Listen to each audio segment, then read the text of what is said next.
Obrigada por sua participação, Alfredo, no nosso jornal. Nós vamos conversar sobre por que tantas pessoas, principalmente os esquerdistas, têm tanto ódio do governo Bolsonaro. Alfredo, o documentário Democracia em Vertigem acabou de ser indicado ao Oscar, levando ao mundo inteiro essa narrativa esquerdista, mal intencionada, de que a democracia no país está morrendo desde que o PT saiu do poder. O que o senhor acha sobre isso? Bom, em primeiro lugar, parabéns pelo trabalho de vocês.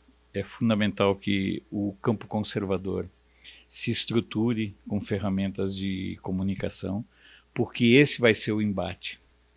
O embate se dá na comunicação. Primeiro, ele não é um documentário, é um filme, é uma ficção científica, né? E claro que há toda uma manipulação política por trás disso.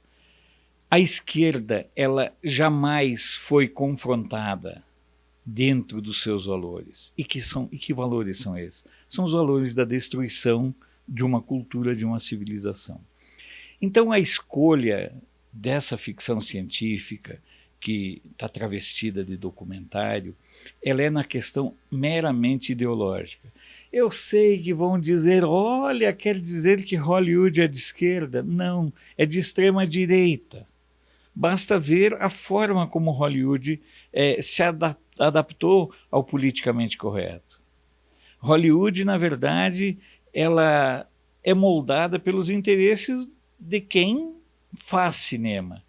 E o campo das artes, ele é naturalmente e é dominado por esse segmento de esquerda. Negar isso não tem como. Eles tentaram emplacar isso num primeiro momento com o filme do Marighella, que é uma porcaria, e não conseguiu ir adiante.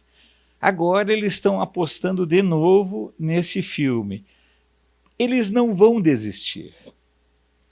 O Bolsonaro pode ser reeleito em 22, o Moro pode ser eleito em 26 e em 30, a filha do Bolsonaro pode ser eleita em 36. Não interessa. Enquanto eles não conseguirem derrubar esse projeto de ruptura que o governo Bolsonaro representa, tenha certeza que eles não vão desistir. Porque tem uma coisa muito simples nisso, que a gente precisa prestar extrema atenção. O que está em jogo é que, pela primeira vez, você teve uma ruptura política no Brasil. É a maior ruptura política da história da humanidade. É muito maior do que a eleição do Trump. É muito maior do que a eleição do Johnson na Inglaterra. Não tem nenhum paralelo. Nós somos um dos maiores países onde, depois de 30 e poucos anos de governos sociais-democratas, com vários perfis de esquerda, a sociedade deu um basta. Ninguém acreditava nisso. E é por isso que eles vão continuar esperneando. E vão tentar de todas as formas, em aliança com o Centrão, em aliança com as forças de esquerda, com aliança com as forças do judiciário, eles vão tentar inviabilizar. A guerra ideológica que esse filme representa, que essa ficção científica representa, ela é parte de uma estratégia. A Austrália está ardendo em chamas. E cadê o Papa? Cadê um sínodo sobre a Austrália? Cadê a Greta? Cadê os atores? Então, todo o discurso é ideológico. E no caso desse filme, a opção foi claramente ideológica. Sim, e vemos a extrema esquerda construindo narrativas para o futuro, né, para os nossos filhos, netos, como no caso desse filme Democracia em Vertigem. O que a direita deve fazer nessa guerra cultural? Primeiro é não desistir. Não ter medo de fazer o enfrentamento. Nós temos uma realidade nova. Até 2010, ninguém falava em direita no Brasil. Nada. Ninguém falava. Não existia direita. O pensamento de direita é uma coisa nova dentro do Brasil. Porque nem mesmo os militares, durante os seus governos, tiveram preocupação em formular um pensamento de direita. Abandonaram as universidades. Eu entrei na PUC em 1979. De todos os professores que eu tive dos 4 anos, só um era de direita. O saudoso professor irmão Mainar Long. Os outros todos eram de esquerda. Ou seja, nós temos que fazer esse enfrentamento. E como nós temos que fazer esse enfrentamento? Sendo conservadores. E o que significa basicamente ser conservador? É defender os valores nos quais nós acreditamos, é conservar a família, é conservar os valores judaico-cristãos, é conservar o Brasil para os brasileiros, é conservar a dignidade. E eu acredito muito numa tese meio estranha. Essa geração que está vindo aí, a mais nova, esses que estão com 10, 12 anos, eles são mais conservadores do que foi a minha geração. A minha visão é que essa geração que está chegando aí na política, ela é melhor do ponto de vista de formação política do que a nossa, porque eles, até pelas redes sociais, até pela construção de canais como o Jornal da Cidade Online, tem tantas outras opções, começam a ter ferramentas de buscar um pensamento de direita, algo que não existia, volto a repetir, até 2010. Entendeu? Então eu penso o seguinte, como é que nós vamos fazer o enfrentamento? Eles já descobriram onde é que eles têm que fazer o enfrentamento, a esquerda. Eles estão tentando entrar no segmento evangélico, estão tentando entrar no segmento religioso. Eu não tenho nada contra nenhuma religião. Mas se você pegar a formação do PT, o PT se forma no Colégio Sion a partir do ponto de vista Frei Beto, sabe, e outras figuras da Igreja Católica, da teologia da libertação. Então, se você pegar do ponto de vista do que está vindo agora, eu acho o seguinte, vai ser feito um enfrentamento, as escolas estão sendo denunciadas. Por que você acha que querem tanto o pescoço do Weintraub? Certo? Ora, porque ele é um ministro que assume a questão ideológica. Então, eles naturalmente vão tentar destruir. Porque a essência da esquerda é uma só. A esquerda vive da destruição. A esquerda não constrói nada. A esquerda destrói valores, a esquerda destrói reputações, a esquerda destrói empresas públicas, como foi no Brasil, destrói fundos de pensão, destrói credibilidade, respeitabilidade. Ela não constrói nada. É a essência da esquerda não construir nada. Por isso que é tão fácil o discurso de esquerda. Por isso, muitas vezes, é tão fácil você chegar com um discurso de esquerda numa criança, num adolescente. Eu não sei se você tem filhos, eu tenho.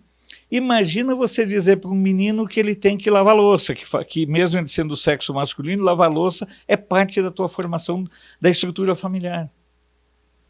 Agora é muito mais fácil você dizer que não pode. Então, a esquerda trabalha com a facilidade da destruição. Enquanto que ao campo e ao segmento conservador o desafio é exatamente o de formar. E isso é um processo longo, porque nós temos pouca experiência do pensamento conservador e liberal. Basta observar que o nosso último grande economista liberal foi governo em 1964, o Roberto Campos. E depois ninguém mais foi. Foram todos eles do campo progressista, dos socialistas fabianos, dos sociais-democratas, dos esquerdopatas. Você pega ali o Palocci, que foi inclusive ex-trotskista. Então você tem um grupo político, mais ou menos todo o campo da esquerda. E esse foi, na minha opinião, o grande vacilo dos governos militares. Eles se preocuparam em dar uma infraestrutura para o país, que o país não tinha nada.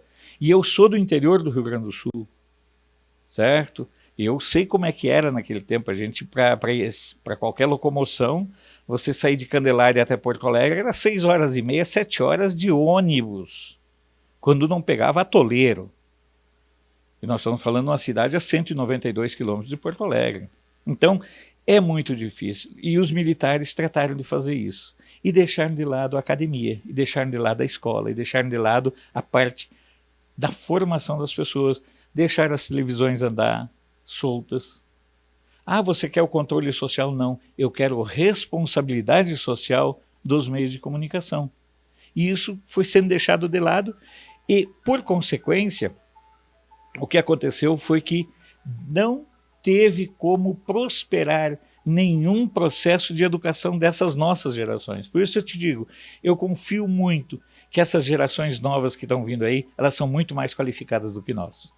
Então, Alfredo, o nazismo e o comunismo mataram milhões de pessoas no mundo, né? No entanto, nós temos no Brasil uma grande parcela de pessoas, principalmente jovens, que tem orgulho em dizer que é comunista.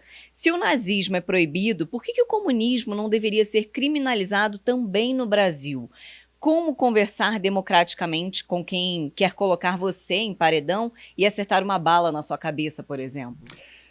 Olha, pensa numa questão delicada, interessante, importante e fundamental. O Brasil precisa equiparar urgentemente o nazismo ao comunismo, ou o comunismo ao nazismo. Ah, não, mas o comunismo é um sistema econômico. Econômico e matou quantos? Só na China, entre 70 e 100 milhões. Só na China. A fome na Ucrânia, Holodomor. O horror que foi. E aí vem aquela expressão que comunista come criancinha. Porque quando as pessoas morriam, os próprios parentes comiam. Os extermínios de opositores nos regimes da Coreia, de Cuba. Eu acho fantástico quando eu vejo um gay ou uma lésbica, amigos meus, que defendem o Che. Logo o Che que tinha o prazer imenso de matar gays. Certo? Então nós temos que denunciar e desmascarar isso de forma reiterada e sistemática. Eu espero muito, mas muito mesmo, que entre no Supremo, eu não diria nenhum ministro terrivelmente evangélico, eu diria que entrasse lá no Supremo um ministro terrivelmente ético. Já me bastaria que entrasse lá um terrivelmente ético. E aí a gente poderia fomentar essa discussão. Por que no Brasil o comunismo não é equiparado ao nazismo? Se ele é mais assassino do que o nazismo. Quantas pessoas morreram nas mãos do maluco do Hitler? Ah, que pena. Não, que pena não. Foi uma vergonha, foi um momento terrível da humanidade. Como foi terrível a questão do Stalin. Só que a máquina de propaganda da esquerda, ela é perversamente bem estruturada. Sejamos francos, esses caras são fenomenais na arte de dissimular. Ainda hoje os regimes comunistas matam reiteradamente cristãos, matam opositores. Ainda hoje eu vi uma entrevista, um material do Evo Morales, aquela nulidade, aquele estrupício humano, aquele narco-ditador, dizendo que os bolivianos têm que se organizar em milícias. Quando as pessoas pensarem na volta desses bandidos para o poder aqui no Brasil, eles têm que pensar do que nós nos livramos. Então, essa questão de você afastar, ver o nazismo de uma forma simpática, espera aí. Quantas pessoas morreram tentando cruzar o muro de Berlim? Quantas pessoas tiveram suas vidas ceifadas? Então, é hora sim de nós assumirmos essa discussão de que precisamos urgentemente equiparar o nazismo e o comunismo na mesma escala de monstruosidades, de regimes monstros, e proibir que partidos comunistas e de viés comunistas funcionem no Brasil, proibir a disseminação de material. Nós, inclusive, temos uma lei, a 7716 de 89, que já tipifica o nazismo. É só fazer o mesmo com o comunismo. Não precisa inventar nada.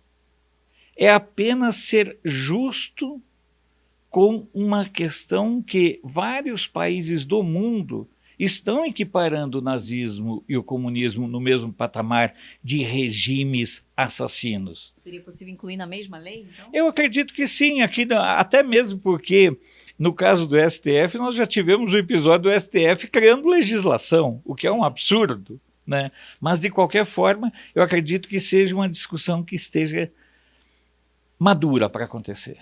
Vai dar muita gritaria, vai ter muita gente braba, mas tem que ser feita. Sim.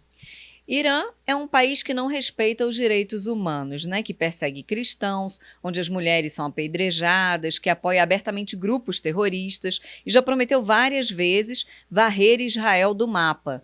No entanto, nesse episódio com os Estados Unidos, vimos parte da grande mídia feminista e grupos de esquerda defendendo o Irã. Como justificar tamanha hipocrisia? O ódio ao cristianismo. É simples. Eles usam aquela coisa bem infantil. O inimigo, o amigo do meu, o inimigo do meu inimigo vira amigo. Quer dizer, o que eles querem? Se o Irã se prontifica a destruir o Estado de Israel, não tem problema. Se o Irã se prontifica a destruir a cultura judaico-cristã, não tem problema, a gente está junto. Eu acho de um absurdo, eu acho de uma estupidez, eu acho de uma barbárie, eu não tenho... as palavras seriam proibidas, mas é uma realidade que a gente precisa, é uma insanidade. Você deve saber dos relatos da violência que acontece contra as meninas de 7 anos, que são obrigadas a casar, e que morrem, muitas vezes na lua de mel. E as feministas vão lá e apoiam isso, porque na verdade elas não estão apoiando o Irã, elas querem a destruição da cultura judaico-cristã. O mesmo acontece em relação aos homossexuais. O Irã enforca homossexual direto.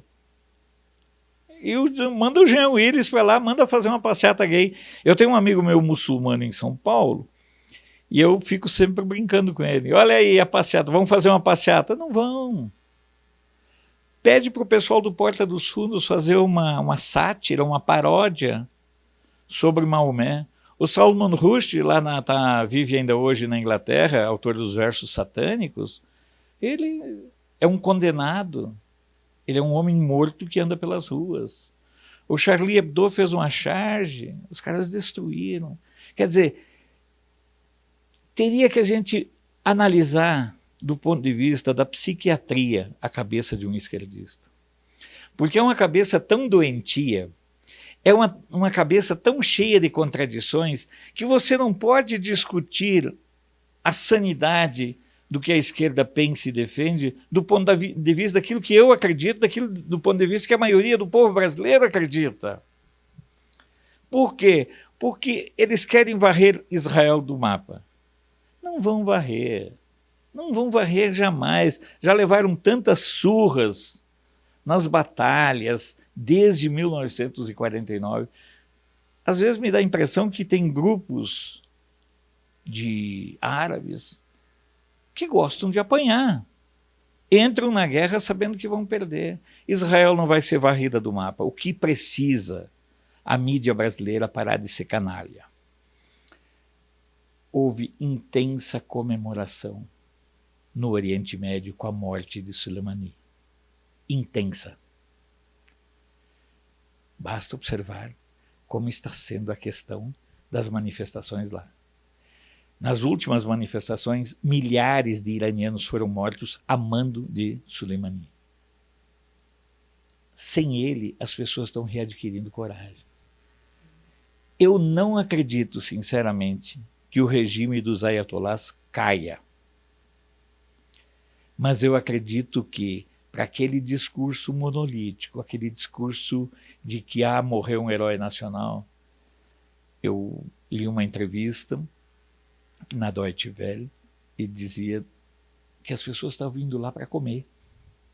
Quem ia no enterro, quem ia no cortejo, tinha alimentação. Parece assim pão com mortadela aqui de nós. Então, eu não vejo mesmo nenhuma possibilidade do Irã conseguir varrer Israel.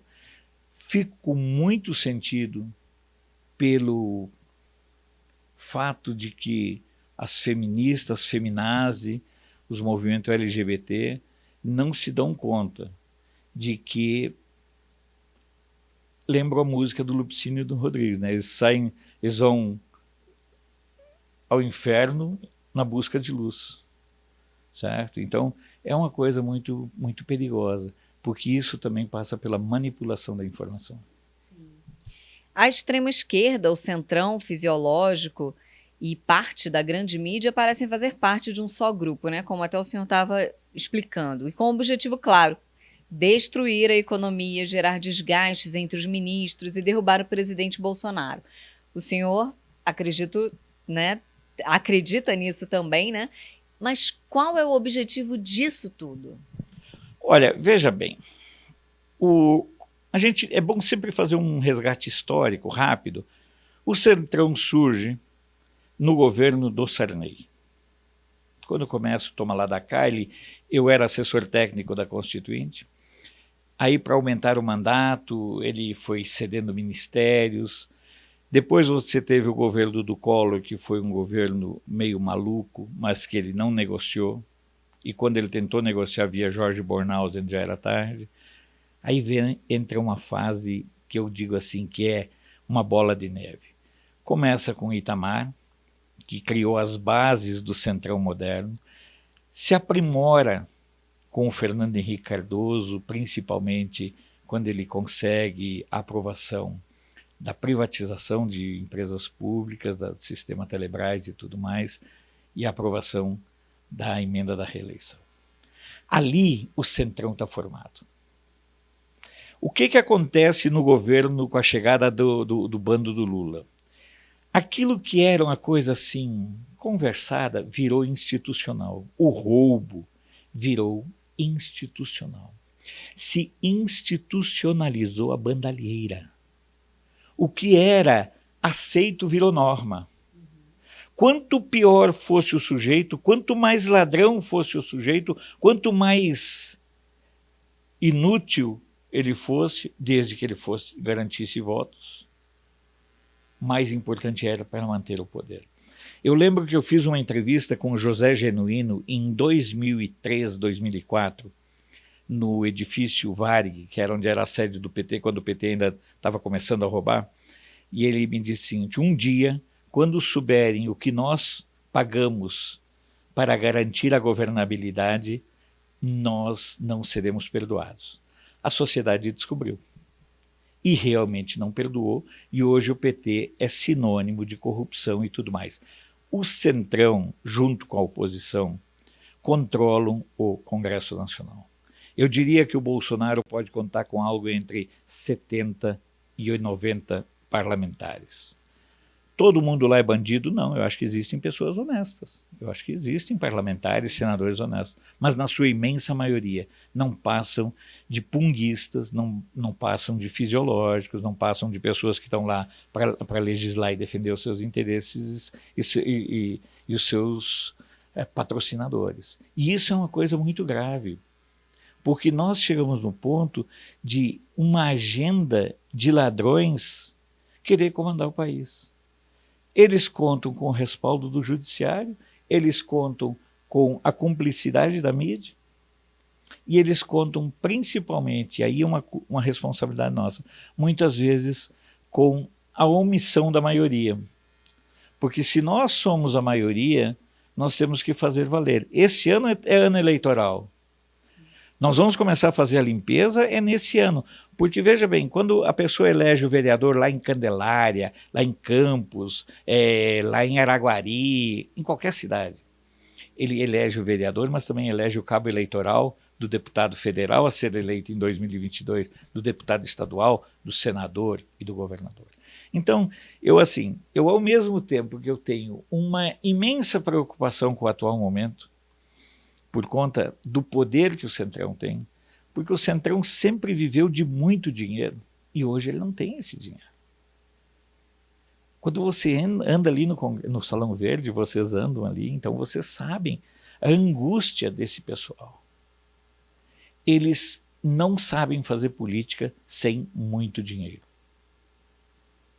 e temos uma pauta muito grande, complicada pela frente. Nós temos uma reforma tributária necessária, nós temos uma reforma fiscal, enfim, nós temos uma reforma um enfrentamento político muito grande.